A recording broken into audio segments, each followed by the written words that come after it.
শীঘ্রই আসন ভিত্তিক প্রার্থীদের গ্রিন সিগন্যাল দেওয়া হবে বলেন স্থায়ী কমিটির সদস্য সালাউদ্দিন আহমেদ। বিস্তারিত থাকছে ডেস্ক রিপোর্টে।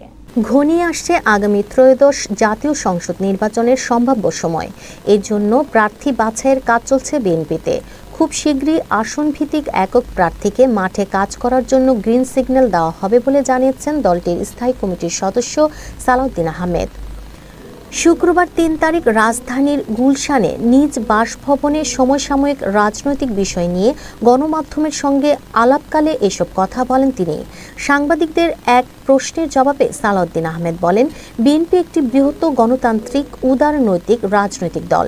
প্রত্যেকটি আসনে আমাদের একাধিক যোগ্য প্রার্থী রয়েছে। অনেক আসনে 10 থেকে 12 জনের মতো প্রার্থী আছে। এখন আমরা নিয়মতান্ত্রিকভাবে প্রার্থী বাছাইয়ের কাজ করছি। খুব শীঘ্রই আসন ভিত্তিক একক প্রার্থীকে মাঠে কাজ করার জন্য গ্রিন সিগন্যাল দেব, তবে সেটি অফিসিয়াল হবে তফসিল ঘোষণার পরে।